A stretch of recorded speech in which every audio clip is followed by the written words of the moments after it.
The following is a presentation of TFNN. Mindful Living with Allie Ford and Tom O'Brien. Sometimes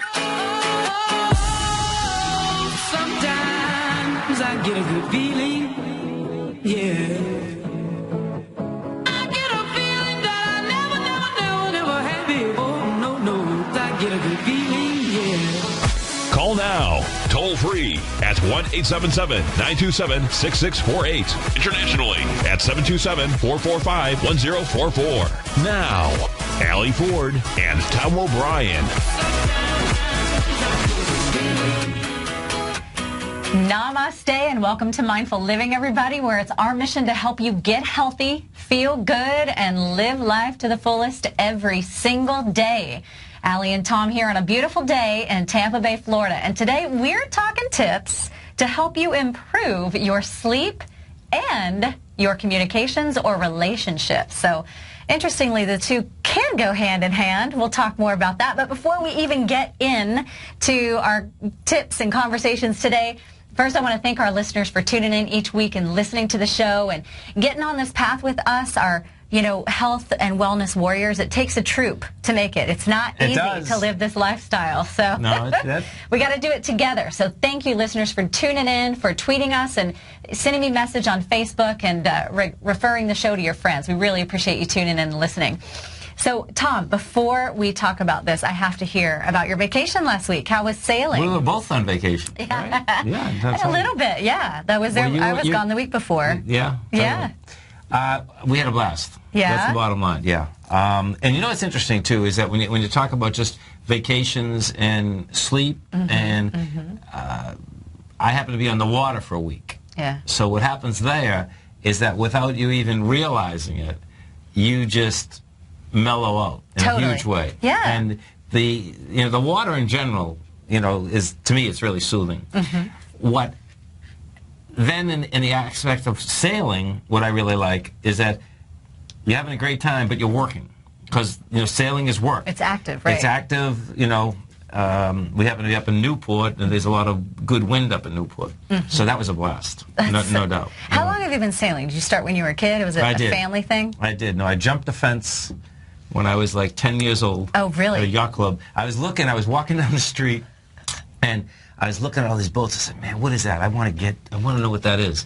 And I jumped this fence.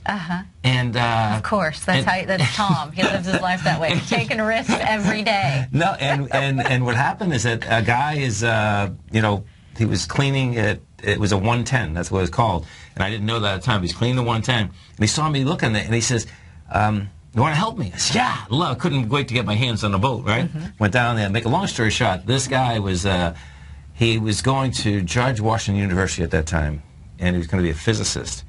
Make a long story short, he not only taught me how to sail, he was one of the best sailors in probably New England at that point. And then, when he was going off to get his doctors, he made his brother drive me around, and I raced his boat. Oh, wow. So you've really done it. You really know what you're doing. It was, we raced for a long time. It was amazing. So it was really cool. It is. And you were on a big boat. I mean, that takes some skill to be able to sail one of those. Yeah. Well, once you know how to sail, you know how to sail. But a large boat, what you absolutely have to do, because it's so heavy, is that you have to be careful when you're docking it. Oh, I bet. That's the number. I can't even dock a pontoon boat. Much less it's particularly the number when you have two beautiful yachts that you're pulling up to, and you want to fuel up, and it's like, oh man. Yeah. Don't leave a scratch. Let me tell you something. Trace.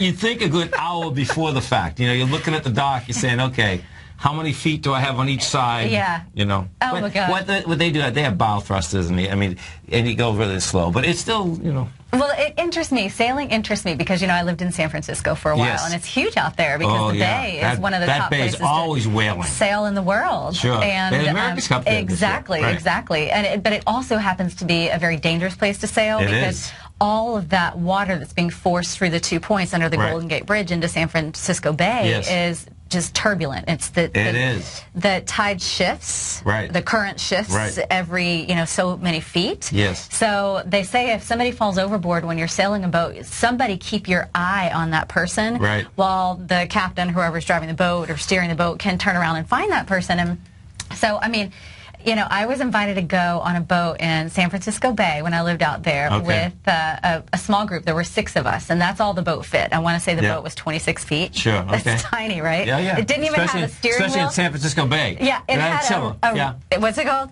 A rudder? Yeah, right. It's whatever, right? I know bow, I know stern, and I know capsize. I know you don't want that to happen, right? Yeah, that's right. Because I tell you, that's what I was so fearful of. Oh, no, that rightfully so. Oh, we started in Sausalito. It was a gorgeous, clear, and you're down over the mountain or behind the mountain, so it's calm. There's no wind at all. Right. We step onto the boat and everyone's having cheese. I mean, they literally have a cheese board with cheese out on it, and they're slicing the cheese and having fruit and pouring glasses of wine. And I thought, oh, this is going to be a luxury cruise. Wow, how gorgeous. How lucky am I? Right. And so, we pull away from the dock and we start heading out toward the bay. And the captain says, all right, everybody, start securing the cabin. And I look around, and everyone's putting on life jackets. Oh, my God. And of course, they all have really high-tech life jackets. There was only one left, and it was one of those square orange things. Guess who had to wear that? Me, right? This was already, a sore thumb sticking out, and I obviously had no clue. So everyone's down under the cabin, locking things away, literally strapping things down. We hit that bay and took off. That's screaming, It was, I mean, literally, he said, hold on to the lifeline. Right. Is that cable that goes along the inside of the boat. Right. And you know how the boat keels? Yeah. I mean, obviously, heel. Thank you. Keel, it's skincare line. No, the keel, they probably had a keel. I know. The keel keeps it steady. Right. All I know is we were heeled so intensely. I was on my heels. I was hanging onto the lifeline behind my head this way. Perfect. My legs were straight, and I was literally standing because it was leaning so far. You were wailing. Yeah, that's cool. It was so freaky. I've been scared. No, it's scared the first time. Once you get used to it, it's fun because you like to do it. But it's I felt bad. I couldn't help. I was just holding on for dear life for hours. I think we were out there for about 6 hours. Oh, so that's a long time. It was the only. Thank God you were in shape because that's hard. That's not easy. Oh, I just felt bad. I thought, can I do anything? No, just try and survive. The only break I got that whole day was we went behind. I think one of the islands in the bay, Alcatraz maybe, or Angel Island, and we got a break from the wind. I thought, okay, we're done. That's a ride. We go around and then we're out again. I mean, it was absolutely gorgeous. I'll never forget it. Obviously, right? It's etched into my brain, that memory. But I would love to learn more about sailing. And now living here in Tampa Bay, we put our son in a sailing camp last summer, and he's done a little bit this summer. And he loves it. And they start in the little dinghy boats. Oh, they got the Optimist 7. there. It's amazing. The Optimist, the Optimist folks, the guy was in Clearwater that got these boats going, and the Optimist is still to this day one of the largest fleets to have children to learn how to sail. Oh, cool. And I saw hundreds of them up in Newport. I bet, I'm sure. Because it's such a culture there. Oh, yeah. No, it common. is, yeah. I think it's a great thing. And like you said, it's important to get out on the water, and teaches you a lot about the environment and to respect the ocean. Well, what was interesting up there, and this is really intriguing, and we're so lucky down in Florida, the amount of wildlife, right? And Bridget absolutely loves wildlife. I mean, and when we're down in Florida, folks, everywhere you go, dolphins are running. You see fish eating fish. I wouldn't want to be a fish down here. They don't last too long. Sure, every kind of marine bird are so unbelievable. It's just like you would see on any deserted island or Caribbean island. We've got so many amazing birds here. And up there, I mean, it's beautiful, but you don't have that. Do you know what I mean? I'm sure there's plenty of fish out there, but so that was kind of interesting. Do you know what I mean? Yeah. Because even down here, we're so used to the water. Like we're out there last night watching the dolphins, watching the fish eat the fish. I'm saying to myself, the difference is pretty dramatic. Oh yeah. Well, you're so close to the city there, right? I mean, is it a lot more people or? No, I think it just has to do with we have so many. And, they have larger fish for sure.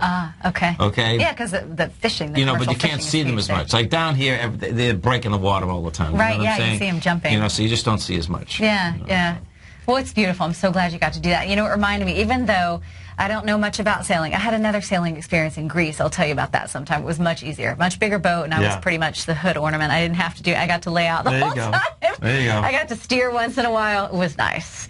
But it did remind me of, you know, this beautiful quote that's one of my favorites that my dad taught me when I was little. And it's Mark Twain who said it, that 20 years from now, you'll be more disappointed by the things that you didn't do than by the ones that you did do. There's no doubt about that. Yeah, so throw off the bow lines, sail away from the safe harbor, catch the trade winds in your sails, explore, dream, discover. Well, you know what? This is the 4th year I did it up there, and that's how it started to begin. I said, you know what?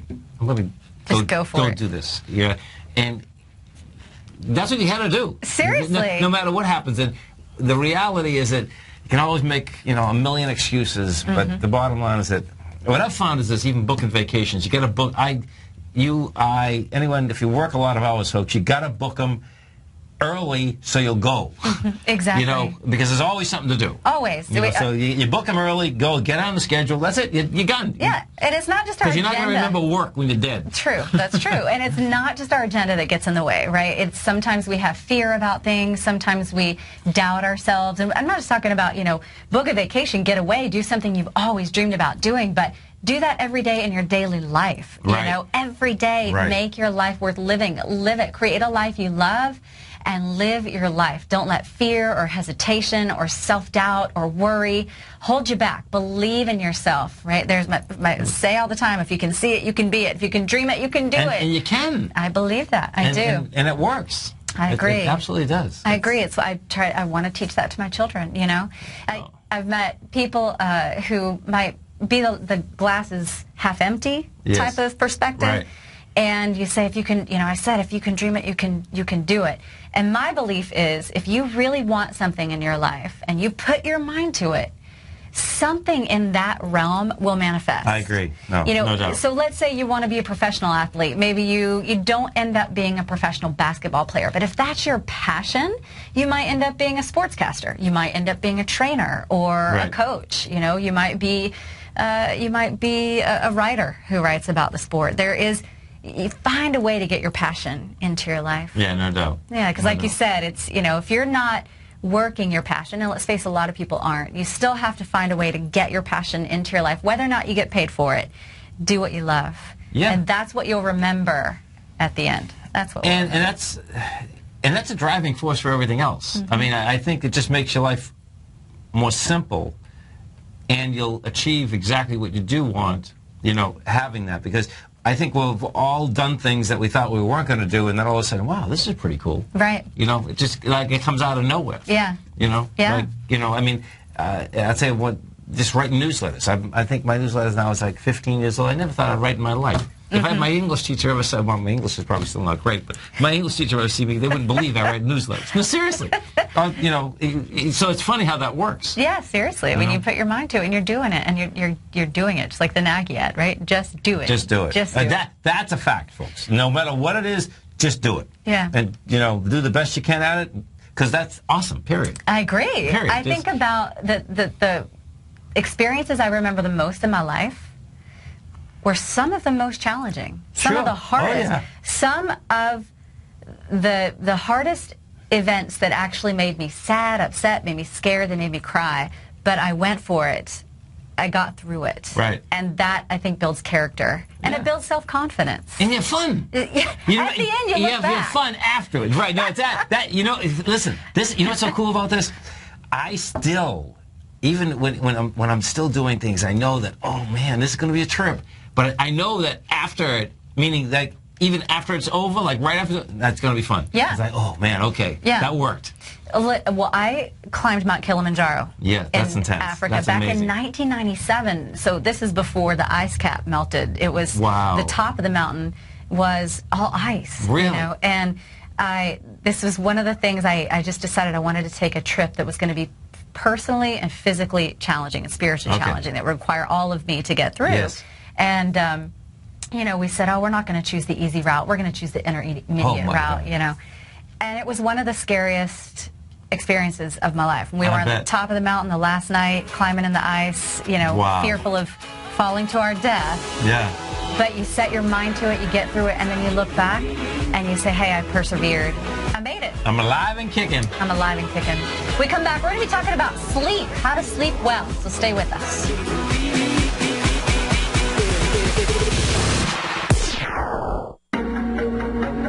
In quiet markets, investors search for new trading opportunities. We'd like to introduce you to a new product that provides opportunities even in flat markets. Nadex, the North American Derivatives Exchange, is a new and innovative Chicago-based exchange registered with the Commodity Futures Trading Commission, and unlike most other exchanges, Nadex allows you to trade directly through them with direct market access when using their trading platform. Nadex never charges a fee to use their platform, which even includes real-time charts and full customization capability. Nadex's unique short-term binary options allow traders and investors to capitalize on strategies even when the underlying markets are quiet. Nadex's innovation has allowed them to come up with a line of unique trading products that are unavailable anywhere else. See how it works at nadex.com. That's NADEX.com, or click on the Nadex banner on the front page of TFNN.com. Futures and options trading involves risk and may not be appropriate for all investors.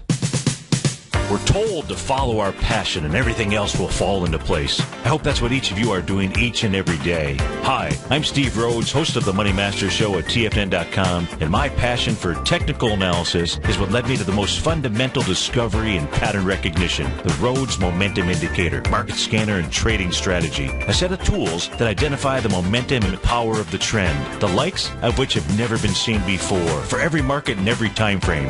Yes, folks, the trend is your friend, unless you're on the other side. New to technical analysis? This is the place to start. And experienced traders take advantage of the trend like never before. Experience the power of the Rhodes Momentum Indicator each day, available to subscribers of my newsletter service, Mastering Probability. I guarantee your satisfaction for the next 30 days unconditionally, so there's no risk to you other than being on the wrong side of the trend. Mastering Probability, available on the homepage of TFNN.com. And folks, live with passion. No matter where you listen to TFNN programming, we want you to know you can always access your favorite shows on demand through TFNN.com. TFNN airs live programming every market day from 9 a.m. till 6 p.m. Eastern, and you can view each program by accessing Tiger TV through our homepage. We even have an easy link for all mobile devices, including iPhones and iPads, located at the top right-hand corner of the TFNN homepage. You can use your smartphone to view Tiger TV, but if you don't have a mobile connection that can keep up with streaming live video, then you can simply visit TFNN.mobi in the browser of your smartphone for live streaming audio of all of our programs. The mission of TFNN is to educate our audience directly and interactively through our interactive website and radio call and talk shows. TFNN is able to teach all levels of investors the technical skills needed to trade in today's marketplace. In order to get the best information possible, TFNN has assembled the most respected financial minds in the country to provide the most current news and comprehensive advice available. TFNN.com. Educating investors. Yesterday's gone. Tomorrow's not here. What are you doing right now? Mindful Living with Allie Ford and Tom O'Brien. Oh, sometimes I get a good feeling, yeah. I get a feeling that I never had before. No, I get a good feeling, yeah. Welcome back, folks, to Mindful Living. We're at 877-927-6648. We're about to get into a conversation about sleep hygiene. Do you know there was such a thing, sleep hygiene? I did not. But I love it. I read your write-up. Yeah. And so now I understand that there is sleep hygiene. And hygiene, I think, of cleaning yourself. Exactly. Yeah. And you know what? When it comes to sleep, there is such a thing as good, healthy sleep hygiene or good, healthy sleep habits. So hold on, folks, because this part of the show is going to be a snoozer. Get it? Get it? Saturday Night Live. Sleep. Snoozer. Yeah. I'll be your agent. Thanks, but don't bump. So yeah, you know, I, as a health and wellness professional, teaching yoga, teaching mindfulness, practicing mindfulness and yoga, I have a lot of people tell me that they have difficulty sleeping. Okay. A lot of busy professionals either can't fall asleep at night or they can't stay asleep. They can fall asleep, but they can't stay asleep. Okay. And it's interesting because what do you think the number one complaint is by these people? What is the number one reason they cannot fall asleep? They think too much? Thinking too much. They think too much. Yeah. And in fact, they're not alone, right? We all have busy minds. A lot of us think too much. But what happens is when you start thinking, you can either learn to respond to it or not respond to it. And if you respond to it, meaning you react to the thoughts, Yes. right? You start thinking about them, latch on to them. You have to jump out of bed and go get on your computer or check an email or write it down. Then you create that habit. And over time, you develop bad habits versus good habits for sleep. So the amount of sleep people need varies per individual, right? And if you look at the Ayurveda history and science, which is the holistic science from India, Yes. it's based on your constitution. You know, people who have low energy might need to sleep less because they already have low energy. People Okay. who have really high energy might need to sleep more because they tend to burn themselves out. So, and again, if that's not your constitution, if you are a really high energy person, it might be something you're going to have to train yourself to do. So I think just going into, if you're having trouble sleeping, going into it with an open mind and knowing that you can overcome that problem, as opposed to going and taking a prescription, which again is bad, unhealthy habits for your body. Oh, for You're sure. not training your body or your mind to relax on its own. Then you become completely dependent on medicine or drugs, which, you know, over time kills your liver. So, you know, Right. you know, have an open Right. mind and be willing to teach yourself some good hygiene, just like brushing your teeth. So as I say, per person it varies. So what do you think an average amount we need is every night? 7, 8 hours. 7, 8 hours. Right. 7, 8 hours. How many people do you know say, oh, I only need 5 hours of sleep a night? I know a lot. Do you? Yeah. 5 hours of sleep. 5 hours of sleep. Studies show that if you get less than 7 or 8 a night, I don't care who you are. Now, let's face it, in general, adults need 7, 8. Children, in general, need 10. Yeah, that makes sense. And high school kids take 12 to 14. Well, that's because they're like vampires. They stay awake all day, Totally, right? totally, totally. No, all night. Especially on Excuse me. weekends. No, I know. So they, you know, I say as we get older, then we may tend to sleep less, you know, and but maybe 6 hours, no less, because less than 7, 8 hours a night has dramatic impacts on our health and well-being. So there are many shocking and scary risk factors from lack of sleep or what we may call sleep disruption. And in fact, 30% of our society, America, self-reports that they suffer from sleep disruption, meaning they can't go to sleep or they can't stay asleep. And the side effects of this, so 7 hours, 6 hours and less, show that, one, we can slow our reaction rate, Yes. our ability to react to things, as much as if you had been drinking alcohol. So the challenge with that is, let's say you're driving a car. Right. And something jumps out in front of you or a car swerves in front of you, if you are tired, sleepy, or drowsy, you can't react or respond to that situation. For sure. And in fact, it's estimated about 100% of car crashes every year are due to drowsiness. So it is a real risk factor. And in fact, you know, we talked about the teenagers. Yes. The biggest problem for drowsiness on the roads or affecting car accidents happens to fall within the age group 25 and younger. And I thought about that because, you know, I was just in Denver meeting a friend, visiting a friend of mine, and Right. she has a daughter who's 16, beautiful, Yes. gorgeous girl who I love. She'd retreat to her room at midnight, and I had a room across the hall, and Yeah. I'd hear her on her phone, or she was up watching TV, or Sure. maybe texting with her friends, Right. you know, just do what teenagers do. Oh, totally. She'd emerge the next day, 2, 3, 4 o'clock. Right. And I remember myself as a teenager. No, totally. That's It was yeah. ironic because that's when these kids are learning to drive. Yeah. They got to get some sleep. No, they do. They do. And, you know, what I've seen, and I'm lucky, I can sleep really very quickly. And but if I don't get sleep, then there's a couple, you know, you lose your energy. Yeah. But what also happens is that I actually know, I mean, it's a problem because even mentally, I don't operate correctly. Right. You know what I mean? Because I'll know that whether it's patience, whether it's this or that, I have zero. Exactly. It's just like, because your survival thing kicks in, I think, that I got to get sleep. So the good thing is that I'm normally not let myself go. If it's one day like that, I'm going home and getting some sleep. Exactly. And then I can kick back out of it. Yeah, I'm the same way. If I Yeah. don't get enough sleep, I'm completely out of it. Yeah. You know, I can't think clearly, and in fact, that's No. another risk And factor. you're dizzy. I've actually had it that, you know, it's like you're just too spaced out, and that's a weird feeling. Right. You know what I mean? You're not sharp. You're not on the top of your game. You don't make good decisions. It impacts and affects your cognitive ability, the ability to make decisions. And so, you know, you're not going to be the most productive self and do your best work and, you know, get your things done. And we've talked about this before, if you're thinking, folks, that many times, you know, as Ali was just saying, that you're thinking about your to-do list when you're in bed. Right. That you're worried that you don't get enough done. Ray Kroc, who started McDonald's, right? He's one of the best books there. It's 100 pages. And inside of that, one of his keys was absolutely they had to get sleep. So picture this. He had tried to open 3 or 4 different businesses before he actually opened McDonald's, you know. So when he started McDonald's, he was like 55 years old. And he knew that he wanted to make it so big that he had to get sleep. So he would absolutely turn his mind off to get sleep. And so the incentive is you turn your mind off so you can get everything else done when you're awake. That's right. And that helped me tremendously when I read that book, because, you know, as your kid, really aggressive, I'm saying, I don't want to sleep, you know, I want to stay up all night and work all night, get 3 or 4 hours of sleep. And then when I read that book, I says, oh, I see. That makes no sense, because, you know, you'll hurt yourself. Yeah, it's so interesting that he chose to talk about that in his book and how important that was for him.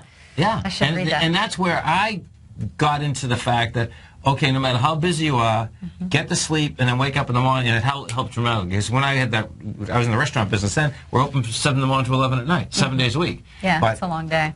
11:30, I'd go to bed, bang, and, you know, I'd be up earlier. But the bottom line, I made sure I got that sleep. Exactly. And so many people need to approach it more with that mentality. And yet, you know, it sounds interesting. It sounds like for him, he could turn off his mind. So many people say they can't, but the fact is we can learn to do so. You know, the other thing of not sleeping well or getting enough sleep is it affects your immune system. So you're more susceptible to disease in the body. You are more susceptible to weight gain because your body is stressed. And so it's secreting more stress hormone into the body, probably. which causes weight gain, right? Your energy level is off, like you said. And oftentimes when our energy level is off, then instead of tuning in and taking a relaxing or rejuvenating practice, revitalizing practice, we'll go for a triple, you know, latte, or, you know, take some sort of medicine that may, you know, pick us up. So well, you know what's intriguing is that's when meditation, I think, comes into it.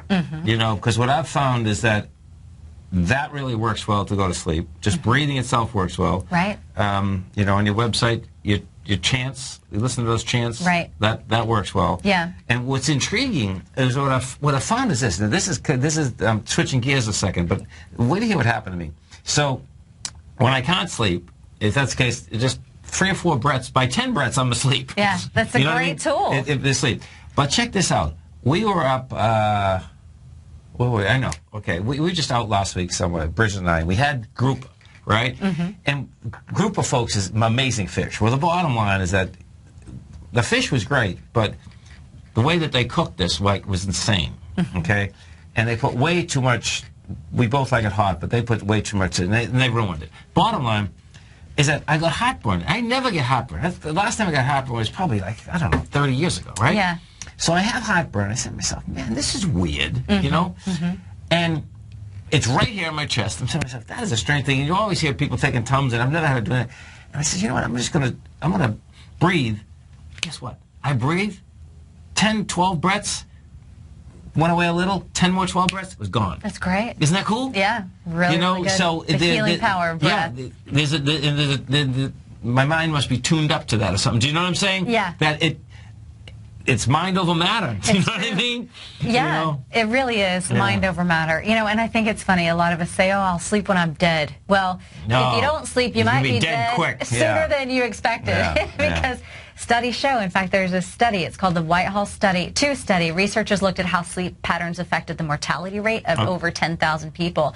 And it showed that those who cut their sleep from 7 to 5 hours or less every night nearly doubled their risk of death from all causes. In particular, lack of sleep doubled the risk of death from cardiovascular disease, which is already the #1 killer in our country. So we don't need any other... So your heart needs calmness also. Your body, it's like driving your machine, at the highest level possible all the time. Your body needs to relax and rest, and your digestive system. So many benefits to getting enough sleep. When we get back, we'll give you some quick tips to improve your sleep on things not to do and things that you should do. We'll be right back.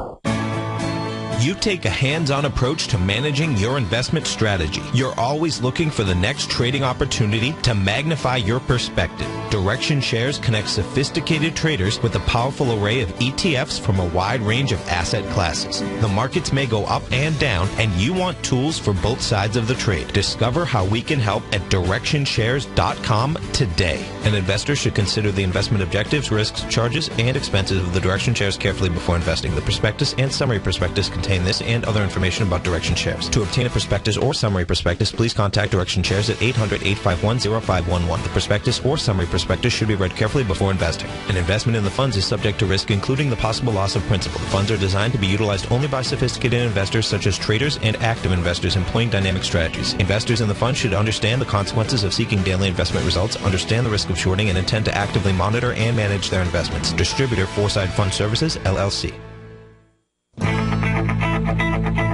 Who says you can't take it with you? TFNN says you can. With your mobile device and TFNN's live radio streams, TFNN has put it all in the palm of your hands. No special apps to download. No subscription fees for live radio or Tiger TV streams.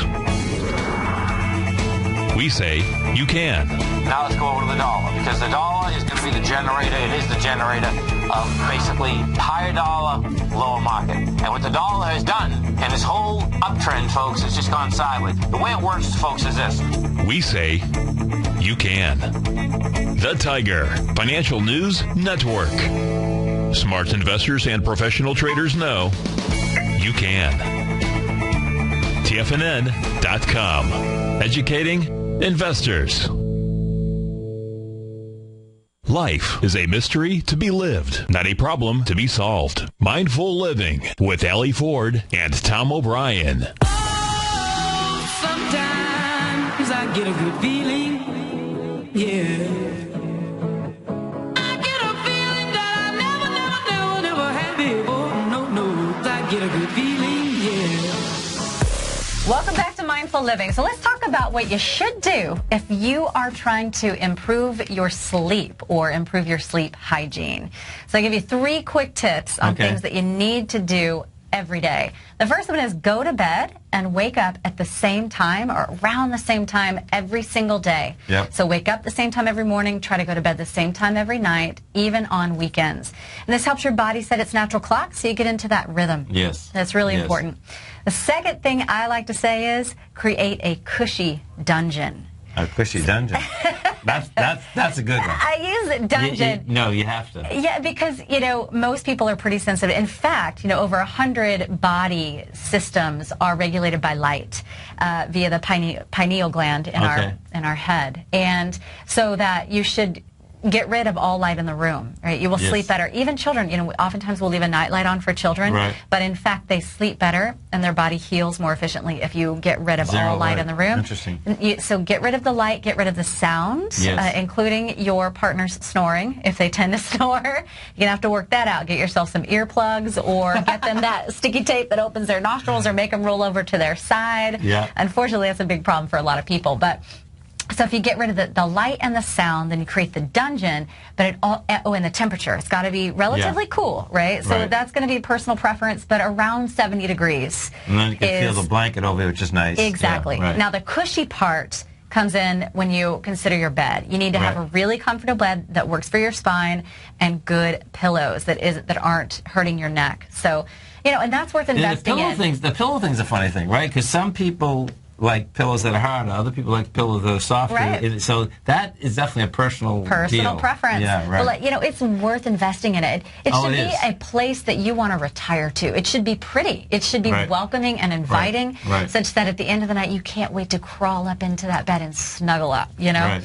So with that, the third thing I say is have a bedtime relaxing ritual. And this goes back to what you just said, the calming breath to ease the heartburn, which is scientifically proven. Calming breath not only soothes the nervous system and hence the body, but it calms the mind. So if you can go to my website, AllieFord.com, teacher training resources, and check out all the videos I have there for tips and tricks on meditation or gentle, slow, calming yoga, forward folds or legs up the wall, something restorative, not too active, because then you're going to rev yourself up. Sure. People like to say, oh, I like to read before bed. So that's okay, but choose something light and something positive and avoid doing it in your bed. So it's okay to read before bed, but the suggestion is, you know, do so in a comfy chair under the light of a dim lamp so that you're not reading some stimulating murder mystery that then is the last impression on your mind when you go to bed, and you continue that story in your dreams and you wake up scared I don't freaked out. you know, and the same thing, scary movies I can't stand. Yeah, you know? I can't either. I can't. I used to watch them as a kid. In fact, when I was a kid, do you remember that movie, The Shining? Yes. Jack Nicholson. Yes. When I was a kid, I watched that show, and it didn't freak me out. Right. I cannot watch it today. It scares me. Because then you know Jack Nicholson now. Oh, he's trippy. Seriously. So those are the three things you should do. Have a relaxing ritual, like you said, deep breath. That will be a lovely thing to get you out of your thinking mind and into your relaxing, calm, sleepy body. Now, what should you not do before bed? Obviously, as we said, avoid big, heavy meals, anything too spicy, within 2 to 3 hours before bedtime so your body can digest and rest, all right? Also, avoid caffeine. Avoid caffeine too close to bed. Now, a lot of people say, oh, I can drink a coffee and go straight to bed or an espresso. But the fact is, caffeine is a diuretic.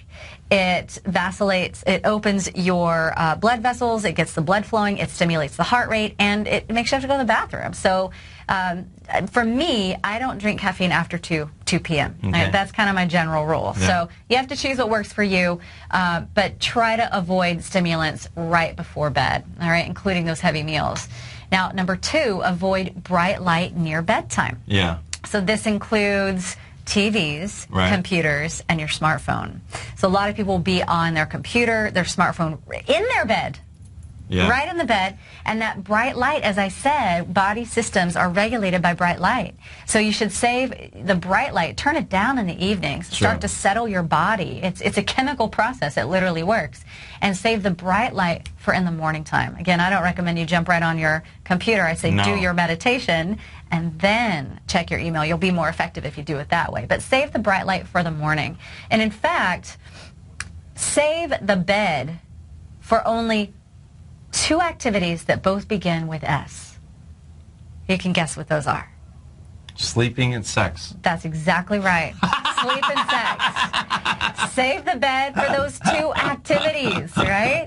So that you don't get it confused with an. No, that's a good scene. It needs to be a place where very specific things happen. Now, another thing you need to do, third thing, is exercise. Every day, obviously. Vigorous exercise to get your body working, sweat out the toxins and the stimulants so that when you get home, you know, the body's clean and ready to rest. Right. But don't exercise too close to bed. So you have to make sure that if you're going to exercise, again, give yourself that 2-3 hour window before bed. So your body can come down, no doubt. Come down. It's okay if you're going to use relaxing yoga like child's pose or calming forward fold to calm your mind. They're very grounding and settling as a bedtime ritual, but nothing too vigorous before bed. But make sure you get your exercise in, obviously. We've talked all about the benefits of that here on the show. And my final tip for improving your sleep is don't give up. You know, a lot of people, as we said at the start of the show, create these habits where my mind is so busy, I can't stop thinking. And, you know, I had a really high-profile corporate client, private yoga client of mine. His wife came to me and said, he can't sleep at night because his mind is so busy. He's up every morning, 2 a.m., to go to the computer and write down his ideas because he's an entrepreneur. Yeah. She's like, the problem with it is it's affecting my sleep. Right. It's waking me up. No, which is a problem. No, totally. It is. Totally. So the thing is, when your mind gets busy, don't give in. You know, lie there, focus on your breath, use as much time as it needs to stay in that bed and go back to sleep.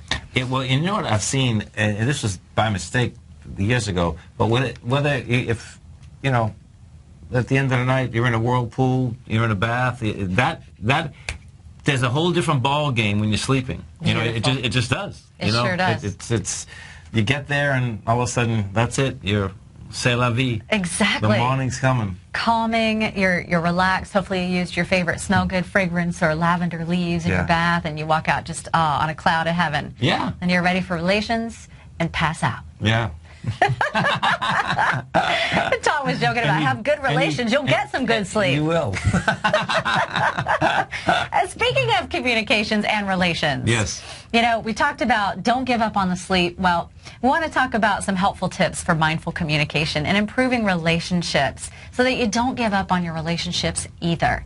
So one of the biggest causes of tension in our life, aside from not getting enough sleep or taking care of ourselves, our health and wellness, can potentially be our relationships.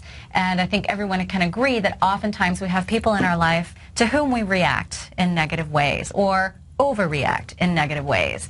And so I want to just list a few tips to improve communications, practice empathy, and practice compassion. I know you don't have these problems, Tom, all right? No. I'm here. I'm listening. Tom is in the happiest relationship, I tell you. He's just glowing over here. And it's fun to see, and it's good energy to be around. Yeah, we need to have you guys over for dinner. Totally. No doubt. All right. The first tip for better communications is opposite of talking. What's the opposite of talking? Not talking. Right. Listening. Oh, that's a big one. There's no doubt. That's right. No doubt. Because you know what's amazing about that listening deal is that you never know what someone's really thinking. If I've learned anything, you actually don't. And then, like, ask a question. Because it's like, there's always a million times that everyone, you know, including ourselves, we're thinking one thing, and it's like, that's not it. You know what I mean? Yeah, totally. That's not it. That's not what we're talking about. And even if the other person is talking and telling you what they're thinking or what they're feeling, if you're not fully listening, and not just for their words, but for the emotions behind their words, right, you still won't get it, you know? Right. There's one of the mindful communication tips we like to use is called empathetic listening. Okay. And that means listening for feelings. Right. So the best tip is to, try to just give the person you're in conversation with space to speak. Hold your reactions, hold your responses. Even be careful of using too many leading words like yeah, uh-huh, and really kind of, almost like giving them lip service, can make them feel like they're not heard. Right. So look at them in the eyes, pause, and give them the space to speak. And let's if you think about the value of that. No, it is. So many people don't feel heard in their life. You hear teenagers say, my parents don't listen to me. Right. Or, people in partnerships say, I feel like you don't care, you're not listening, you're not interested. Right. So it's certainly something we can all work on. So no, and I think it's huge and it's valid. And listen, I'm in that position a million times. You know what I mean? And I'm trying to figure out sometimes, like, okay, I'm trying to listen as much as I can listen, and I'm listening, but I'm saying, am I really hearing? Because particularly, what I was even doing this program, I'm saying, sometimes I say my mindful living. Sometimes I have no freaking mind. Yeah. It's like, and that's a problem. It is. But you're aware of it. That's where it begins. Just being aware. Sometimes it's too many times. You know what? That's the thing. But a lot of people walk around not even aware of, not being present. So it starts with it's a practice. It's an ongoing practice. So listen, and again, one of my favorite poems it's anonymous. I'm not sure who wrote it, but it quote, "A wise old owl sat on an oak. The more he saw, the less he spoke. The less he spoke, the more he heard. Why aren't we all like that wise old bird? Yeah, no, that's a fact. So listening takes practice, and as I say, empathetic listening, not only listening for words, but listening for emotions. So here's the practice. Listen when someone is speaking to you. Let them finish, and then do this thing called looping, where you go back and loop around basically what they've said. You repeat to that person what you think you heard, okay, and what you thought you heard they were feeling, and then ask the question, is that correct? And if the person says no, give them the space for clarification. So this is why it's a looping process. Right. And then when they finish, go back and say, okay, so make sure that I understand you. What I heard you say and feel was X. Yes. And it takes practice, but it is very helpful to improve communications in that way. And it's respectful. It's giving that person respect. It's awesome. Yeah. So it helps that person feel valued. Now, the next thing I'll say is compassion is really important. And, I didn't make this up. If you look at the wisest spiritual leaders of all time, Jesus Christ, right, Dalai Lama. Right. And Dalai Lama says compassion will heal the world. If you ask him, that's the number one thing he says we all need to work on. Yeah, I agree, for sure. So when you hear the feelings in that person's voice, it's one thing to acknowledge them and say, are you feeling sad? I think I hear what you said. And the emotion behind the words, it sounds like you're feeling sad. And if that person says, yes, I'm feeling sad, give them a hug. Right. Now tell them you're sorry. You know, just show them a little compassion. Right. A hug is worth 1,000 words. Yeah. The healing touch of a caring hand can lift somebody up from the dumps and just and fix so many things, Yeah, there's no doubt. Oftentimes we're not looking for the advice. How many times have you had that conversation with your partner? Particularly, I think oftentimes it's a man-woman thing. A woman will say this, this, this, and this, and this, and this, and the man says, why don't you just call so-and-so or fix this, or why don't you say that? They've got the answers, and sometimes a woman just wants to be hugged. And I'm sure it's not just women, it's human beings. The compassion and that connection we all feed off of. It's an energy that we need to survive. No, there's no doubt about that. And, yeah, the reality inside of that, too, is that if you don't get that connection and the communication there, then you forget about what you're even arguing about, which is, like, insane. It's true. Those deals there, if you don't get it right, all of a sudden 2 or 3 days later, it's like, how did this even start? And sometimes it perpetuates. It does perpetuate. No, listen, you're on a whole different trip then. Exactly. Yeah. So reach out and show that you care. Show some compassion. It's so very healing. Finally, there is a very interesting Yoga Sutra from the books. Okay. That is Patanjali's Yoga Sutras. This is one of the, or if not the most authoritative text on yoga. It was written between the 2nd and 3rd century BC, estimated around 150 BC. This text was written. And what's interesting is so much of the information in this book on achieving peace of mind, which is the practice of yoga, is still so applicable to human beings today. That makes sense. So it was written for human beings then, 150 BC. Right. And it is still driving most of what we're teaching in yoga practice today. And it's interesting, if you don't even care about yoga, if you don't even care about what yoga's about or spirituality in that sense, if you practice this one tip, then you can achieve so much peace of mind for yourself. Right. And now that may sound selfish, but we always talk about mindful living. If we improve ourselves, then the energy and the people around us will improve. No doubt. Health and well-being, relationships. So change starts with the self. So remember when I give you these categories that this is for ourselves to practice, all right? So this tip says, when you're working or conversing with someone or engaging with someone, they basically fall under 4 categories. And once you determine which category, then you should cultivate a certain attitude toward that person. The first one is, if that person is happy, show them joy. Okay. So even if it's somebody who has hurt you in the past or, you don't particularly like, if they're acting happy, be joyful toward them. Okay. So easier said than done. Yeah. But just show them joy.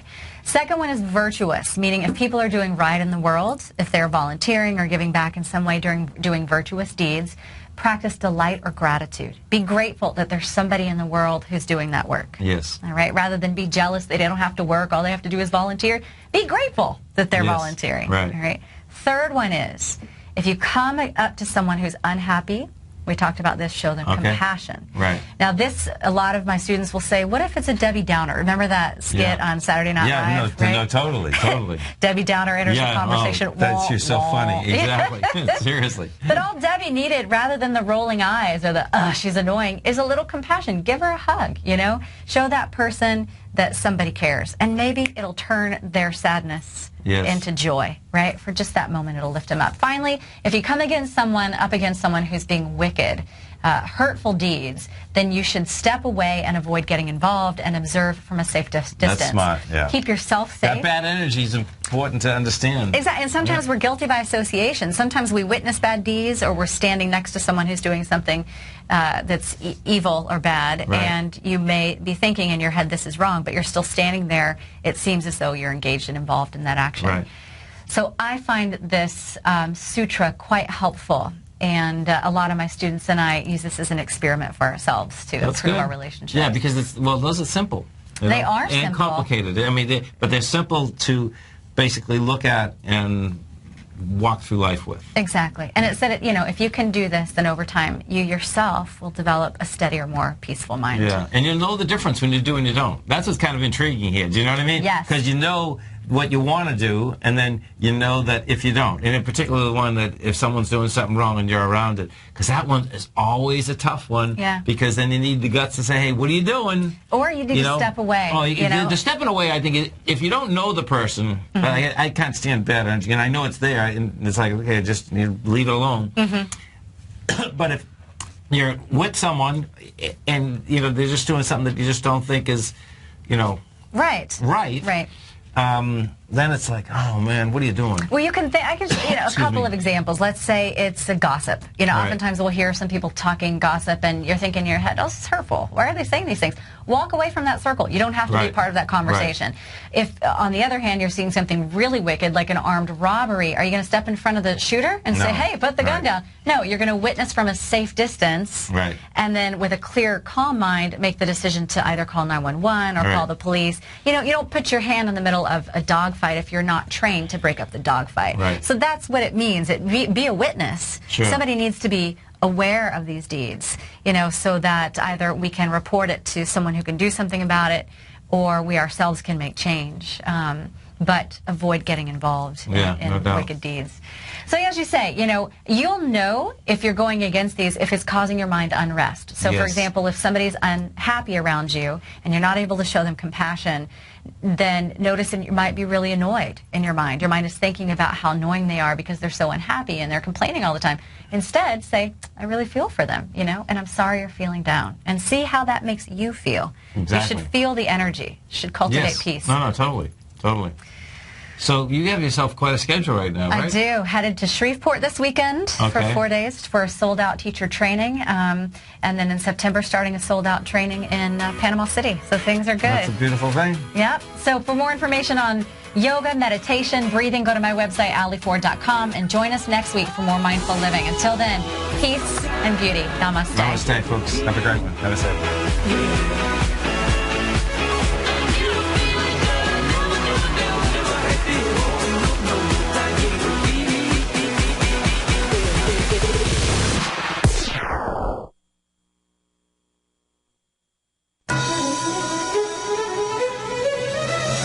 This is TFNN.